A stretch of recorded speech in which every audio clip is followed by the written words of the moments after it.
उस रात के पहली दहशत के बाद आरव और मीरा को नींद नहीं आई, लेकिन जिज्ञासा डर से बड़ी थी। सुबह होते ही उन्होंने कोठी के बंद हिस्सों की तलाश शुरू की, जहां शायद इस घर का सच छिपा था। देखो आरव, ये पुराने अखबार हैं। तारीख देखो, 1978, और इसमें लिखा है मलंग रोड की हवेली में रहस्यमयी मौत। यहाँ लिखा है हवेली के मालिक राय बहादुर प्रकाश सिंह की पत्नी ने संदिग्ध हालात में जान दे दी थी। कहते हैं वो अक्सर अजीब आवाज़ों की शिकायत करती थी और एक रात उसकी चीखों से पूरा इलाका कांप गया, लेकिन किसी ने उसे बचाया नहीं। अखबारों के पीले पन्नों से सच झांक रहा था, लेकिन सच सिर्फ आधा ही सामने आया था।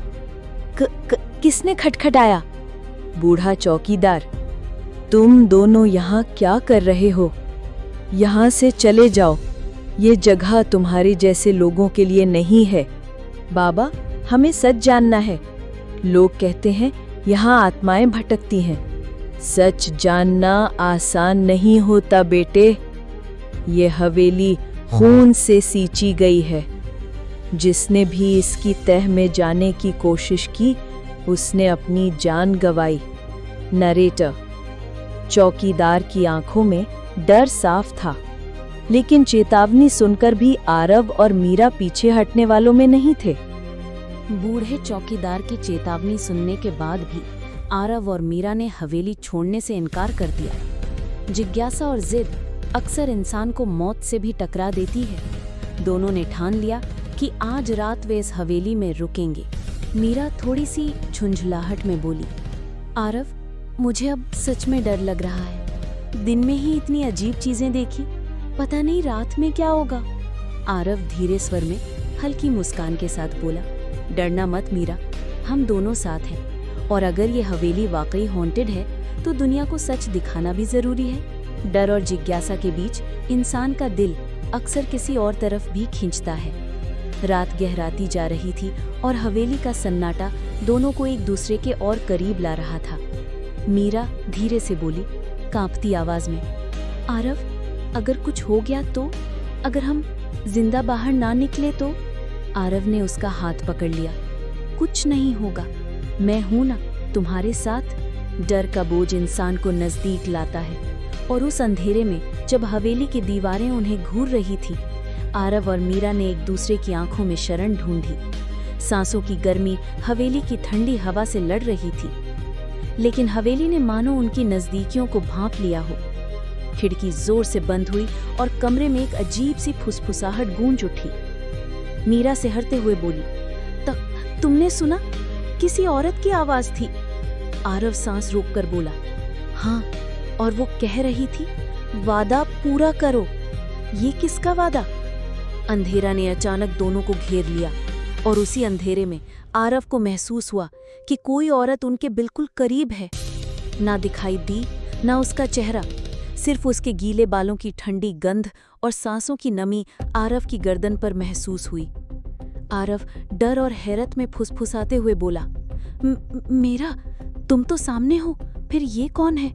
मीरा कांपते हुए थोड़ी दूर खड़ी थी। आरव, मैं यहाँ हूँ, तुम्हें कौन छू रहा है? वो कोई और था, कोई जिसे इस हवेली ने बांध रखा था, और शायद अब उनकी जान भी उसी हवेली की थी। हवेली की रात धीरे धीरे और गहरी होती जा रही थी। आरव और मीरा सोच भी नहीं सकते थे कि जो आने वाला था वो उनकी जिंदगी का सबसे भयानक अनुभव होगा। खिड़कियां अपने आप बंद हो चुकी थी, दरवाजे जंजीरों से जकड़ चुके थे, और अब दोनों इस हवेली के एक अंधेरे कमरे में कैद थे।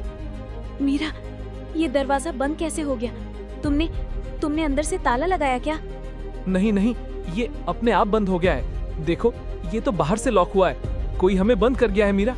ये आवाज है, ये कहाँ से आ रही है? ये तो पूरे कमरे में गूंज रही है। कमरे का अंधेरा अब और गाढ़ा हो चुका था।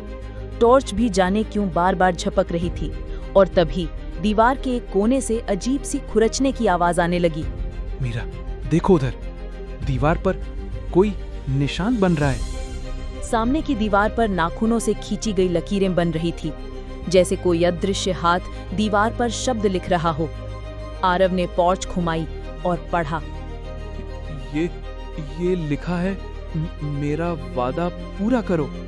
वही आवाज, वही शब्द। आरव, ये औरत कौन है? उसका वादा क्या था? रोशनी घुमाते घुमाते आरव की नजर कमरे के कोने पर पड़ी। वहां लकड़ी की पुरानी अलमारी रखी थी। उसका ताला टूटा हुआ था, जैसे किसी ने जबरदस्ती उसे खोलने की कोशिश की हो। शायद इसमें कुछ हो, चलो देखते हैं। अलमारी के अंदर पुराने कपड़े, एक टूटा हुआ आईना और एक लाल मखमली डायरी रखी थी। डायरी पर सुनहरी कढ़ाई में लिखा था प्रतिज्ञा। आरव, शायद इसी में वो वादा लिखा हो। इसे खोलो। डायरी के पहले ही पन्ने पर किसी औरत की लिखावट थी। स्याही अब धुंधली हो चुकी थी, मगर शब्द साफ पढ़े जा सकते थे। मेरा नाम रुक्मिनी है। इस हवेली की दुनिया मेरे लिए एक कैद खाना है। मेरी शादी जबरन ठाकुर प्रताप सिंह से हुई थी, मगर मेरा दिल कभी उसका नहीं था। मैं किसी और से सच्चा प्रेम करती थी। हमने वादा किया था कि पूर्णिमा की रात हम भाग जाएंगे, लेकिन वो कभी पूरी ना हो सकी। मीरा के हाथ कांप रहे थे। हर शब्द पढ़ते पढ़ते उसकी आंखों में डर गहराता जा रहा था। डायरी के अगले पन्ने पर लिखा था, मैं 8 दिन तक इस कमरे में पड़ी तड़पती रही। मैंने बुलाया पर कोई नहीं आया। भूख और प्यास से तड़पती मैं आखिरी सांस तक सिर्फ उसे ही याद करती रही। इसी वजह से मैं इस हवेली में कैद हो गई। मेरा प्रेमी मेरे साथ मरा नहीं। मैंने वादा किया था कि मैं उससे जरूर मिलूंगी, चाहे इस जन्म में या अगले जन्म में। जब तक ये वादा पूरा नहीं होगा, मैं मुक्त नहीं हो पाऊंगी। आरव, किसी ने मेरी गर्दन पकड़ी है। जैसे ही आरव ने मुड़कर देखा, कमरे के कोने में एक औरत खड़ी थी। उसके लंबे गीले बाल जमीन तक लटक रहे थे। सफेद साड़ी पर खून के छींटे और आंखें खोखली और काली। ये वही थी रुक्मणी, जिसका वादा अधूरा था और अब वो अपना वादा पूरा करवाने आई थी। आरव और मीरा दोनों का दिल जोर जोर से धड़क रहा था। सामने खड़ी औरत यानी रुक्मणी की आत्मा धीरे धीरे उनकी ओर बढ़ रही थी। उसके हर कदम के साथ जमीन पर पायल की भयानक झंकार गूंज रही थी। मीरा कांपते हुए धीमी आवाज में, आरव, वो मेरी तरफ आ रही है। कुछ करो, प्लीज कुछ करो।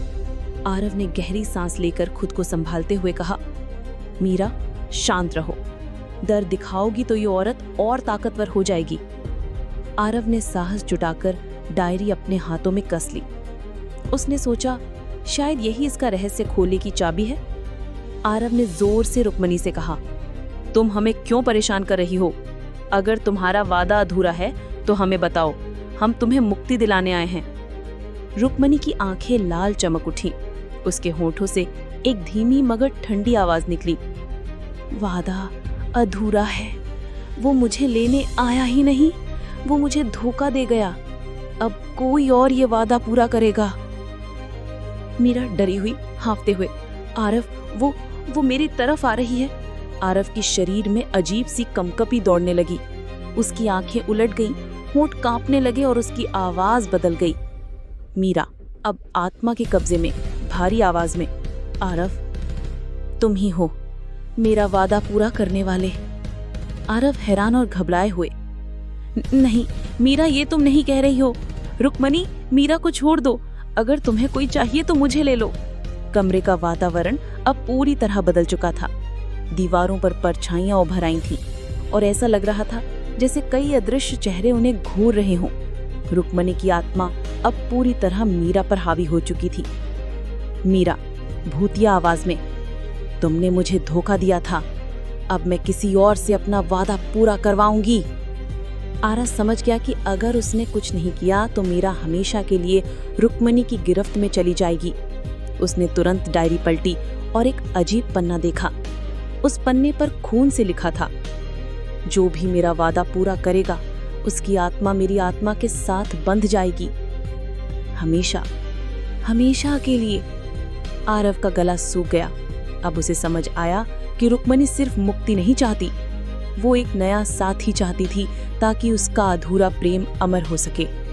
मीरा भूतिया स्वर में आरव की ओर बढ़ते हुए, आरव, मेरा हाथ पकड़ो, मेरे साथ चलो, हमेशा के लिए। आरव ने चिल्लाकर दर्द भरी आवाज में कहा, नहीं, ये मीरा है। मीरा, तुम मेरी मीरा हो, रुक्मणी नहीं। तुम्हें याद है, हमने साथ रहने का वादा किया था।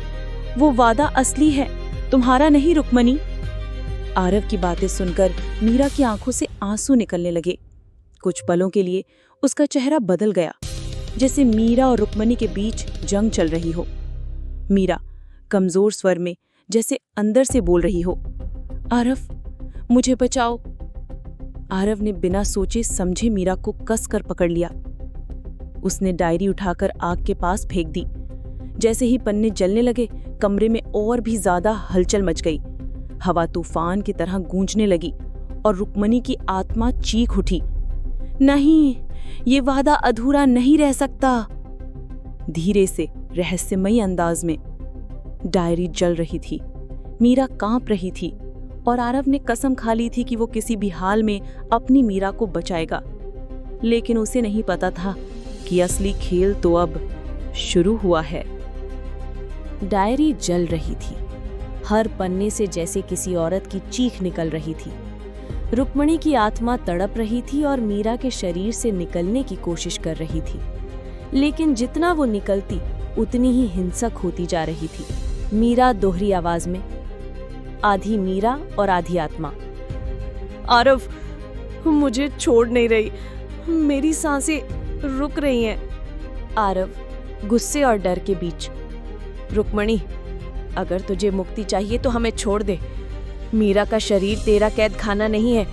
अचानक दीवार पर खून से बने अक्षर उभरने लगे। शब्द थे, ये हवेली मेरी है, कोई यहाँ से जिंदा नहीं जाएगा। मीरा हाफते में कमजोर स्वर में, आरव देखो, फर्श में दरार पड़ रही है। सचमुच कमरे की जमीन बीच से फट रही थी, जैसे कोई खाई खुल रही हो और उसमें से धुएं और राख की लपटें उठ रही थी। वो जगह किसी नर्क के द्वार जैसी लग रही थी। आरव डरते हुए, हे भगवान, यहाँ कितनी आत्माएं कैद हैं। नैरेटर धीमे स्वर में, हाँ, आरव ने जो देखा वो इंसान के बस से बाहर था। सैकड़ों अदृश्य आत्माएं उस खाई में फंसी थीं। उनके चेहरे दिखाई नहीं दे रहे थे, सिर्फ उनकी कराहें और चीखें हवा में गूंज रही थीं। रुक्मिणी बोतिया आवाज पूरे कमरे में गूंजते हुए, अब तुम दोनों भी मेरे साथ रहोगे, हमेशा, हमेशा के लिए। नैरेटर धीरे से, आरव ने मीरा का हाथ कसकर पकड़ लिया। उसने चारों तरफ देखा, कहीं कोई रास्ता नहीं था। तभी उसकी नजर दीवार पर रखे उस पुराने आईने पर गई जो अलमारी में मिला था। आरव जल्दी से मीरा से, मीरा, वो आईना पकड़ो उसे। नैरेटर आईना हाथ में लेते ही अचानक रुक्मिणी की चीख और बढ़ गई, जैसे वो इस आईने से डर रही हो। रुक्मिणी गुस्से में, नहीं, ये मत उठाना, ये मेरा सच दिखाता है। आरव जोर से, हाँ, यही तेरी असली कैद है रुक्मिणी, तो चाह कर भी इस आईने से नहीं बच सकती। नैरेटर आरव ने आईना मीरा के सामने कर दिया। आईने में मीरा का चेहरा नहीं, बल्कि रुक्मिणी का असली रूप दिखाई दिया। सड़ा हुआ चेहरा, खून से भरे होंठ और आंखें जिनमें सिर्फ बदला था। मीरा चिल्लाते हुए, नहीं, ये मेरा शरीर है, निकल जा, निकल जा यहाँ से। मीरा की चीख इतनी ताकतवर थी कि अचानक कमरे की दीवारें कांप उठीं। आईना चटक गया और उसमें से काले धुएं का गुबार निकला। वो धुआं सीधा खाई की ओर खिंच गया। रुक्मिणी गुस्से से, गूंजते स्वर में, नहीं, मेरा वादा अधूरा है। आरव चिल्लाकर, तेरा वादा अधूरा था रुक्मिणी, लेकिन हमारी मोहब्बत पूरी है, तुझे आज यहीं कैद रहना होगा। नैरेटर जैसे ही आईना पूरी तरह टूटा, रुक्मिणी की आत्मा मीरा के शरीर से बाहर निकल गई। वो धुएं का गुबार बनकर खाई में समा गई और उसी क्षण खाई बंद हो गई। मीरा कमजोर स्वर में हांफते हुए, आरव, क्या हम बच गए? आरव सांस छोड़ते हुए भावुक स्वर में, हाँ मीरा, वो चली गई, अब वो कभी वापस नहीं आएगी। नैरेटर धीमे रहस्यमयी अंदाज में, कमरे का माहौल धीरे धीरे सामान्य होने लगा। दरवाजा अपने आप खुल गया। हवेली की दीवारें अब शांत थीं। आरव और मीरा जमीन पर बैठकर एक दूसरे का हाथ थामे रो पड़े, लेकिन उनके दिल में एक सवाल अभी भी जिंदा था। आरव धीरे से, अगर रुक्मिणी सच में कैद हो गई तो फिर वो सारी आत्माएं, क्या वो भी हमेशा यहीं रहेंगी?